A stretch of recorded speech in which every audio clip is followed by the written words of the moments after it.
Question number 1. Which gas is most abundant in the Earth's atmosphere? ପୃଥିବୀର ବାୟୁମଣ୍ଡଳରେ କେଉଁ gas ସର୍ବାଧିକ ପରିମାଣରେ ରହିଛି? ତ ଫ୍ରେଣ୍ଡସ୍ ଏହାର ସଠିକ୍ ଉତ୍ତରଟି ହେଉଛି ଅପସନ୍ ସି ନାଇଟ୍ରୋଜେନ୍ ବା ଯବକ୍ଷାରଜାନ।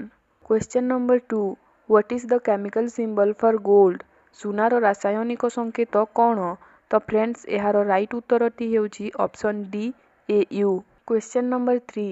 What is the process by which plants make their food using sunlight? ଉଦ୍ଭିଦ ସୂର୍ଯ୍ୟକିରଣର ଉପଯୋଗ କରି କେଉଁ ପଦ୍ଧତିରେ ଖାଦ୍ୟ ପ୍ରସ୍ତୁତି କରେ? ତ ଫ୍ରେଣ୍ଡସ୍ ଏହାର ରାଇଟ୍ ଉତ୍ତରଟି ହେଉଛି ଅପସନ୍ ଏ ଫୋଟୋସିନ୍ଥେସିସ୍, ଯାହାକୁ ଆଲୋକ ଶ୍ଳେଷଣ ବୋଲି କୁହାଯାଏ। Question number 4. What is the chemical formula for water? ଜଳର ରାସାୟନିକ ସୂତ୍ର କ'ଣ? ତ ଫ୍ରେଣ୍ଡସ୍ ଜଳର ରାସାୟନିକ ସୂତ୍ର ହେଉଛି option C H2O। Question number 5. Who is known as the father of modern physics?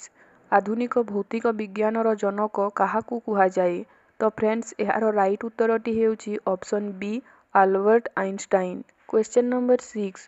Which gas do plants absorb during photosynthesis? ଉଦ୍ଭିଦମାନେ ଆଲୋକ ଶ୍ଳେଷଣ ସମୟରେ କେଉଁ ଗ୍ୟାସ୍ ଗ୍ରହଣ କରନ୍ତି?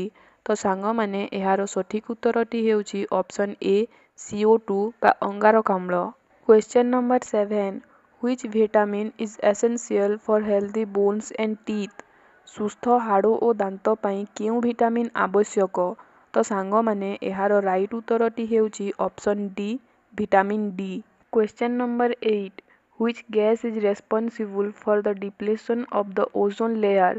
ଓଜୋନ୍ ସ୍ତରର କ୍ଷୟ ପାଇଁ କେଉଁ ଗ୍ୟାସ୍ ଦାୟୀ ଅଟେ? ତ ସାଙ୍ଗମାନେ ଏହାର ରାଇଟ୍ ଉତ୍ତରଟି ହେଉଛି option D chlorofluorocarbon. Question number 9. Which metal is the best conductor of electricity? କେଉଁ ଧାତୁଟି ବିଦ୍ୟୁତର ଉତ୍ତମ ପରିବାହକ ଅଟେ? ତ ସାଙ୍ଗମାନେ ଏହାର ସଠିକ୍ ଉତ୍ତରଟି ହେଉଛି ଅପସନ୍ ବି କପର ବା ତମ୍ବା। Question number 10. In which process plants release water vapor into the atmosphere? କେଉଁ ପଦ୍ଧତିରେ ଉଦ୍ଭିଦମାନେ ବାୟୁମଣ୍ଡଳକୁ ଜଳୀୟ ବାଷ୍ପ ଛାଡ଼ନ୍ତି? ତ ସାଙ୍ଗମାନେ ଏହାର ସଠିକ୍ ଉତ୍ତରଟି ହେଉଛି ଅପସନ୍ ଡି ଟ୍ରାନ୍ସପିରେସନ୍ ବା ଉତ୍ସ୍ୱେଦନ। Question number 11. Which gas do humans exhale during breathing? ମଣିଷମାନେ ଶ୍ୱାସକ୍ରିୟା ସମୟରେ କେଉଁ ଗ୍ୟାସ୍ ତ୍ୟାଗ କରନ୍ତି? ତ ଫ୍ରେଣ୍ଡସ୍ ଏହାର ସଠିକ୍ ଉତ୍ତରଟି ହେଉଛି ଅପସନ୍ ଏ କାର୍ବନ ଡାଇଅକ୍ସାଇଡ୍ ବା ଅଙ୍ଗାରକାମ୍ଳ। Question number 12. What is the process in which a liquid changes into gas? ତରଳ ପଦାର୍ଥ ଗ୍ୟାସୀୟ ପଦାର୍ଥରେ ପରିଣତ ହେବା ପଦ୍ଧତିକୁ କ'ଣ କୁହାଯାଏ? ତ ଫ୍ରେଣ୍ଡସ୍ ଏହାର ରାଇଟ୍ ଉତ୍ତରଟି ହେଉଛି ଅପସନ୍ ବି ଏଭାପୋରେସନ୍ ବା ବାଷ୍ପୀକରଣ। Question number 13. Who discovered the laws of motion and universal gravitation?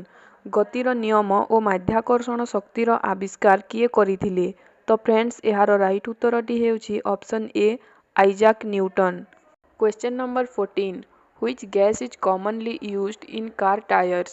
କାରର ଟାୟାରରେ ସାଧାରଣତଃ କେଉଁ ଗ୍ୟାସ୍ ଭର୍ତ୍ତି କରାଯାଏ? ତ ସାଙ୍ଗମାନେ ଏହାର ରାଇଟ୍ ଉତ୍ତରଟି ହେଉଛି ଅପସନ୍ ବି ନାଇଟ୍ରୋଜେନ୍ ବା ଯବକ୍ଷାରଜାନ। Question number 15.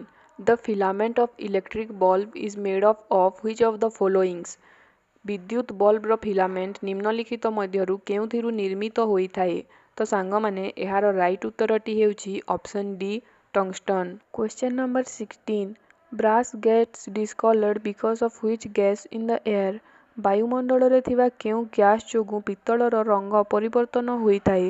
ତ ଫ୍ରେଣ୍ଡସ୍ ଏହାର ସଠିକ୍ ଉତ୍ତରଟି ହେଉଛି option B hydrogen sulphide. Question number 17. Which of the following is used in pencils? ପେନସିଲରେ ନିମ୍ନଲିଖିତ ମଧ୍ୟରୁ କେଉଁଟି ବ୍ୟବହାର ହୁଏ? ତ ଫ୍ରେଣ୍ଡସ୍ ଏହାର ରାଇଟ୍ ଉତ୍ତରଟି ହେଉଛି option B graphite. Question number 18. Which gas is usually filled in the electric bulb? ବିଦ୍ୟୁତ୍ ବଲ୍ବରେ କେଉଁ ଗ୍ୟାସ୍ ଭର୍ତ୍ତି କରାଯାଏ?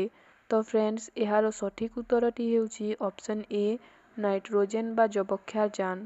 Question number 19. Washing soda is the common name of which of the following? ନିମ୍ନଲିଖିତ ମଧ୍ୟରୁ କାହାର ନାମ ହେଉଛି ଧୋଇବା ସୋଡ଼ା? ତ ଫ୍ରେଣ୍ଡସ୍ ଏହାର ସଠିକ୍ ଉତ୍ତରଟି ହେଉଛି option B sodium carbonate. Question number 20. Which is the hardest substance available on earth? ପୃଥିବୀରେ ଥିବା ସବୁଠାରୁ କଠିନ ପଦାର୍ଥ କେଉଁଟି ଅଟେ? ତ ଫ୍ରେଣ୍ଡସ୍ ଏହାର ସଠିକ୍ ଉତ୍ତରଟି ହେଉଛି ଅପସନ୍ ସି ଡାଇମଣ୍ଡ ବା ହୀରା।